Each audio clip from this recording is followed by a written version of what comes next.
Good morning, everybody. Happy Thanksgiving weekend. Happy Thanksgiving. Hope everybody enjoyed their time.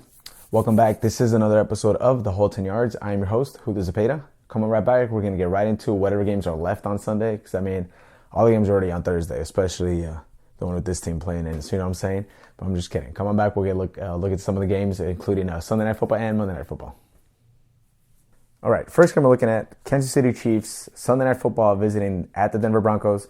Both of these teams are 7-3, tied for second place in the AFC West, looking up at the Oakland Raiders.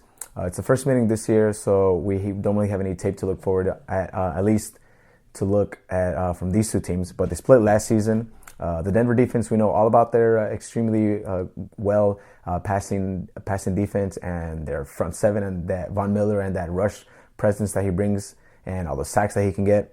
But they are struggling against the run. We saw it against the Oakland Raiders. We saw it against Atlanta. And I think key for success for the Kansas City Chiefs would be for them to run the ball, if only they could. As of right now, Kansas City is throwing the ball a lot more than they are running it. It is a cause for concern, especially with Spencer Ware in the backfield, in their running back position. They run the ball very well, or they have the potential to run the ball very well, but they just aren't. One thing that I thought was pretty interesting, both of these defenses are fifth in scoring and points allowed. So one of them doesn't really have the advantage. The advantage is going to come down to the offense. And I think whose front seven can disrupt the passing offense a lot more. I think Denver has a better pass rush than Kansas City, even though Kansas City did just get Justin Houston, linebacker, defensive end, for them. And he does create a passing presence. But Kansas City is just not running the ball. And Jeremy Maclin, wide receiver, is out. They're going to continue to struggle on offense unless they can somehow Andy Reid can wake up and start running the ball. But I think because of that and because they're playing in Denver, I'm going to give the game to Denver. I think the Denver Broncos win this game.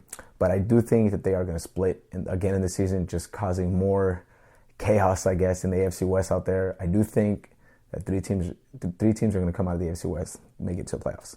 But that's it for that game. Sunday Night Football, Denver Broncos win. The next game we're looking at, Monday Night Football, Green Bay Packers going up to Philadelphia Eagles. The Packers are 4-6 on the year. The Eagles are 5-5. They're both right in the thick of the playoff hunt, but I do give the edge to the Eagles because they have a better record, obviously.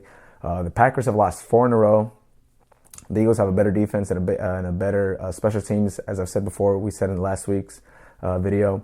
For the Packers, lineman TJ Lang is still out. Overall, I think the Packers are too unhealthy. This is going to be a pretty fast segment.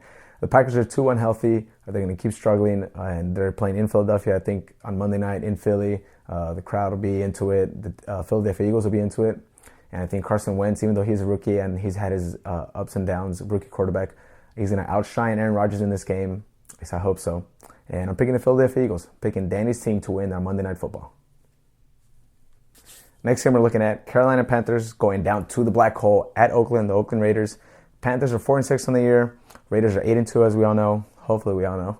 On the Panthers side, they lost Luke Kuechly for who knows how, an amount of time that they lost him for. Linebacker Luke Kuechly, heart of that defensive captain. Ryan Khalil, their center, is out.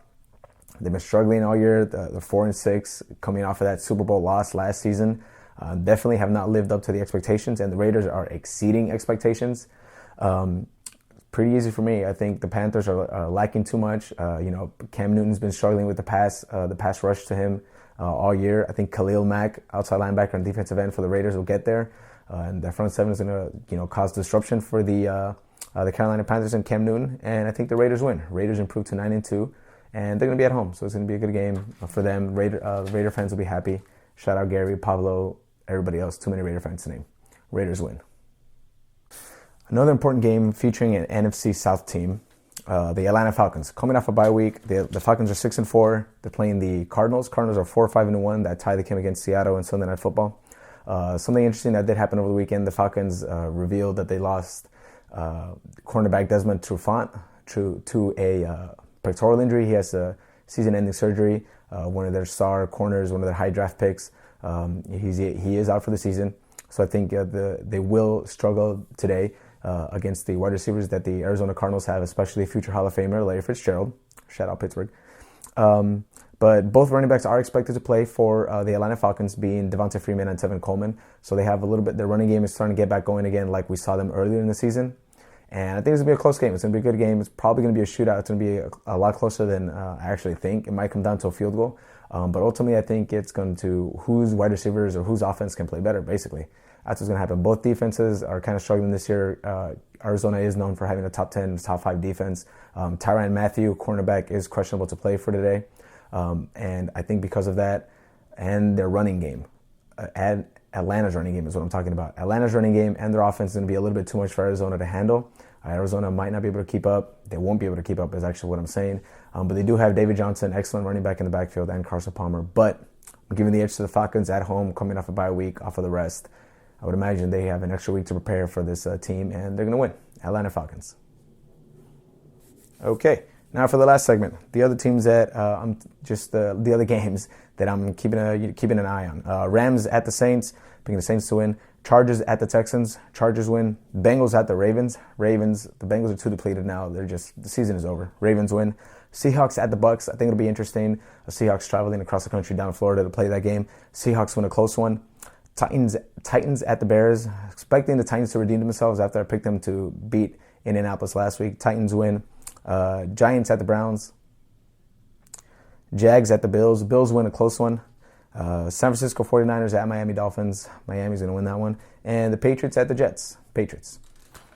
Thank you for joining me on another week of the NFL. It's week 12 and another week of the whole 10 yards. Everybody enjoy the weekend. Let's get ready for some football.